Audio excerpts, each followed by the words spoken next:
Ça fait un moment que je n'ai rien écrit en rapport avec Disney Corporation, et je suis sûr que vous comprenez pourquoi. Beaucoup de choses se sont passées depuis mon dernier post.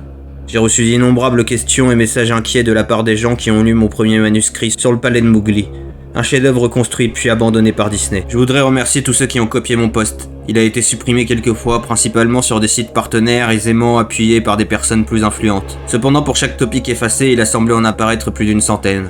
C'est une chose à laquelle ils vont devoir faire face. Il n'y a pas de marche arrière possible pour eux, tout comme pour moi. Je suis certain d'être suivi. Pendant les 1 ou 2 premiers mois, j'ai mis ça sur le compte de la paranoïa. Un simple coup d'œil ou un sourire en coin dans ma direction suffisait à me donner des frissons. Le premier de mes poursuivants, ou plutôt le premier que j'ai réussi à repérer, était un téléenquêteur en train de rôder autour de mon immeuble. Il était d'un âge moyen, habillé de manière banale, mais quelque chose me semblait faire tâche. Je ne pouvais dire quoi, mais je savais que mon imagination ne me jouait pas des tours. Il était maladroit, il n'avait pas l'air à sa place. Pas quelqu'un qui faisait son travail habituel. Je l'ai suivi dans un coin avant de le perdre de vue. Quand je suis retourné chez moi, il était là. Il me fixait à une dizaine de pas derrière moi, froid et sans expression. « On explore » a-t-il demandé. C'est tout ce qu'il a dit, et il y avait un ton accusateur dans sa voix.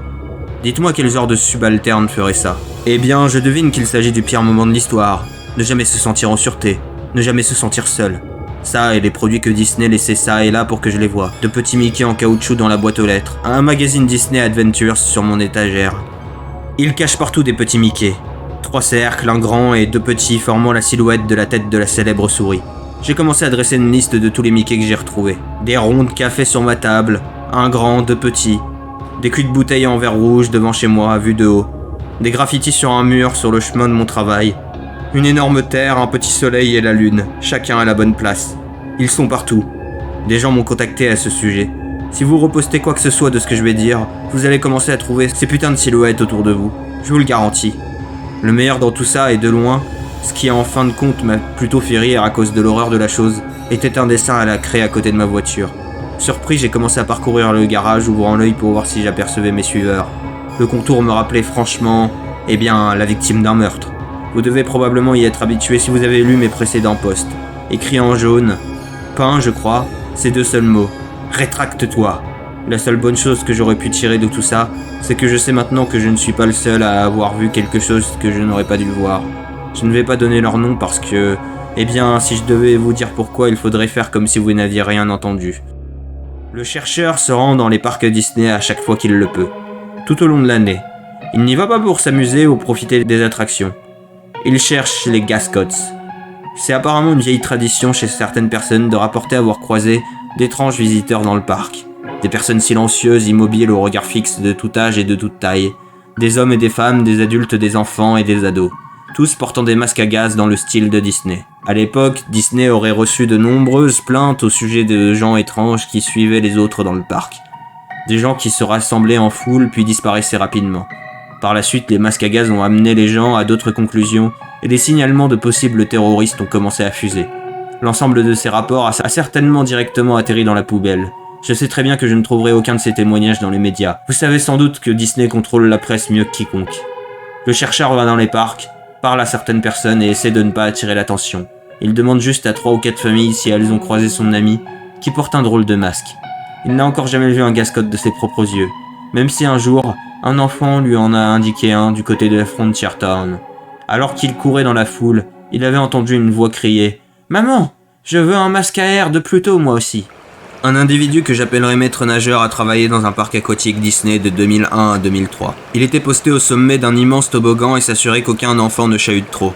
Il faisait passer les gamins un à un et répétait encore et encore à chacun d'entre eux d'être prudent, de garder leurs bras le long de leur corps, etc.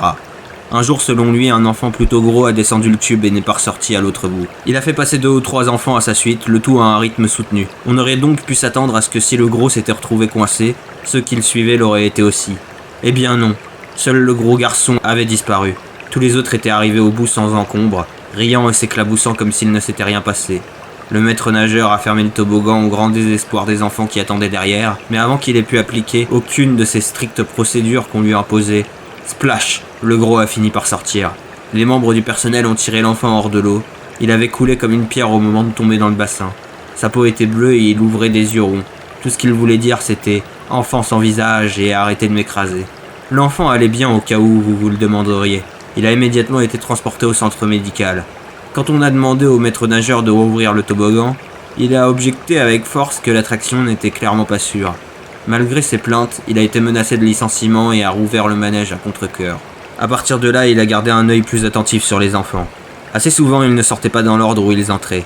Jamais aussi éberlués que le gros, mais toujours l'air vaguement inquiet. Un genre de stupeur hébété, comme s'ils essayaient de se figurer ce qu'était la réalité. Ils crachaient de l'eau, suffoquaient un peu, et ne revenaient jamais descendre le toboggan. Je lis ces mails avec le même sentiment d'inconfort que vous devez ressentir maintenant. J'aurais voulu qu'il publie lui-même son histoire, mais en fin de compte, il n'a pas voulu s'exposer de la sorte, et je ne peux pas l'en blâmer. Blanche-Neige, ce qui n'est pas le rôle qu'elle jouait réellement, était un personnage dans le parc. Elle avait une révélation croustillante à me faire. Vous savez ce qui se passe quand un animateur meurt dans son costume ? Par exemple, quand il se prend en photo avec le petit Jimmy, et que la seconde d'après il fait une attaque. Une autre mascotte en costume doit s'asseoir avec le corps sur le bord du trottoir ou sur un banc et attendre un teinturier, commis d'office, qui doit transporter la dépouille en toute discrétion. Dans l'intervalle, les visiteurs ne savent absolument pas qu'ils sont assis aux côtés d'un cadavre lors des séances de photos. Maintenant, libre à vous de consulter votre album. C'était pas mal, mais un autre individu, le gardien, a connu des choses réellement malsaines. Disney World, et d'autres parcs probablement, comportent une série de tunnels qui s'étendent juste sous vos pieds. 3 niveaux de tunnels. Tout ce que vous pouvez imaginer se trouve là à l'usage du personnel. On les appelle des utilidors, corridors utilitaires. Basiquement, c'est la raison pour laquelle on ne voit pas de personnages en dehors de leur zone réservée, ou de gardiens errants dans le parc. Ils entrent et sortent par des portes cachées, et parcourent une ville souterraine sur laquelle vous marchez. Le gardien m'a appris quelque chose qui pourrait être banal, mais n'en était pas moins nouveau pour moi. Walt Disney possédait plusieurs appartements à l'intérieur de ses parcs. Il y en a un à proximité du château de Cendrillon, un dans l'attraction Pirates des Caraïbes. Ils sont disposés dans tout le parc. Plus intéressant, on trouve des nightclubs, une salle de cinéma, un bowling et bien plus. Tout ça dissimulé derrière des portes aménagées dans les façades baroques que vous avez croisées sans y faire attention. Le Club 22 est une de ces zones cachées. Si vous avez assez de fric pour rejoindre le club privé, ce n'est pas votre cas, alors vous aurez accès à cette zone et plus encore. Le Club 22 est un lieu où tout est permis. La compagnie Disney appelle ces lieux les Dark Zones. Des endroits où le visage immaculé de Mickey cède la place à l'alcool, à la drogue et oui au sexe. Inversement, le reste du parc est la Bright Zone, avec quelques Grey Zones, les Utilidors, entre les deux. De ce que m'a dit le gardien, ça n'a pas toujours été ainsi. Ça s'apparente plus à un long déclin et un relâchement graduel des normes sociales au sein de cette élite. Comment il a su ça ? Vous l'avez deviné, il a nettoyé ces lieux. Après une longue vérification de ses antécédents et une promesse de silence, le gardien a été réaffecté dans l'équipe de nettoyage d'une de ces Dark Zones. Avant que la vision de sacrifice satanique ne vous vienne à l'esprit, le gardien n'a rien vu de la sorte. Beaucoup de bouteilles d'alcool vides ? Oui. Des préservatifs usagés distendus comme des ballons dégonflés ? Oh oui. Il a nettoyé sa part de sang, de pisse et de vomi. Mais ce n'était dû qu'au comportement débridé de certains clients. Rien qui relève du culte là-dedans. Du moins que c'est comme ça qu'il se le figure rétrospectivement. Tous les déchets, toute cette merde, finissaient dans un four dont la fumée émergeait par la cheminée d'un chalet coquet. Si vous avez été à Disney World, vous avez respiré du concentré de péché. Cette information me vient de Hammer. Hammer m'a joint par la voie traditionnelle, bien que je ne sache pas comment il a obtenu mon adresse. Il m'a envoyé des photocopies de papier prouvant qu'il avait travaillé pour Disney, en me demandant de les brûler une fois que je serais convaincu. Ce que j'ai fait avec plaisir. Hammer travaillait aux alentours du parc Disney World sur des travaux de construction et de démolition. À un moment, il a pu approcher un de ses supérieurs qui regardait d'étranges plans de construction. Il y avait une vaste zone rectangulaire dessinée sur les feuillets bleus, à peu près de la taille d'un supermarché. La zone était sans légende et portait ces seuls mots. Ne pas creuser. Son supérieur n'était pas seulement dans le vague, mais carrément volontairement dans le vague. Il ne voulait pas en parler. Il ne voulait rien savoir à ce propos, et a terminé la conversation avec un « Cet espace est intentionnellement laissé vide ». Hammer n'a rien pu savoir de plus. La zone ressemblait juste à une énorme perte d'espace, et ça entrait directement en conflit avec le travail qu'il conduisait avec son équipe. Il a commencé à fouiner autour de la zone pendant son temps libre, ne trouvant qu'une porte d'acier abandonnée et une grande étendue de béton juste derrière. C'était une dalle de béton gris émaculé de la taille d'une grande surface. Peu après, Hammer a commencé à apercevoir des gascottes parmi la foule. À l'inverse de tous les autres témoignages, ces gens, ces choses, se tenaient sur l'ensemble de son champ de vision. Ils se regroupaient à l'écart ou se tenaient simplement le long d'un mur quand ils tournaient à un angle. Il m'a dit qu'ils se déplaçaient bizarrement, comme s'ils étaient faibles ou blessés, comme un cerf épuisé après une longue poursuite qui ne pourrait plus fuir. Les masques à gaz, les visages de personnages Disney, avec un filtre greffé en dessous. Il a remarqué qu'ils semblaient humides à l'intérieur, comme de la buée sur une vitre de voiture. De petites gouttes d'eau dégoulinaient derrière les verres et rendaient impossible à chacun d'entre eux de réellement voir. Poussant plus loin ses recherches, Hammer a commencé à questionner tous ceux qui travaillaient dans le parc depuis 10 ans ou plus. Il a couru d'une fausse piste à l'autre jusqu'à ce qu'il reçoive les indications d'Ida, une femme âgée qui travaillait dans un restaurant sur Main Street. Elle était là depuis des temps immémoriaux et personne n'avait encore eu le courage de lui demander directement. Tout le monde savait qu'elle avait probablement plein d'histoires horribles à raconter. Hammer l'a questionnée au sujet de l'espace vide, puis au sujet des clients masqués et au départ il s'attendait à recevoir les mêmes non-réponses qu'il avait reçues jusqu'à maintenant. Elle était calme. Étrangement calme. La salle 0, coassa-t-elle, mettant une main sur sa poitrine, comme une petite fille craignant une punition de son père. Pendant toute la conversation, elle ne l'a pas regardé une seule fois dans les yeux. Il s'est avéré que la salle 0 était encore une autre pièce cachée comme les appartements et le club 22. Cependant, sa taille et sa localisation, profondément sous le parc, la distinguent de toutes les dark zones entre guillemets amusantes. C'était un abri pour les bombardements. La salle 0 avait été construite pour faire face à une attaque massive, qu'elle soit conduite par des ennemis étrangers ou intérieurs.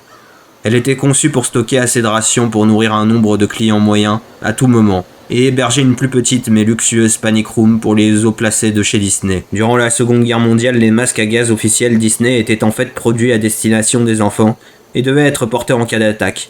L'idée était que ce serait moins effrayant pour eux si le visage de Mickey apparaissait sur l'accessoire guerrier. Oui, je sais très bien que tout ça est évident. Durant les grandes peurs de la guerre froide dans les années 60, quand ils ont construit Disney World, la salle 0 était évidemment dotée de tels masques.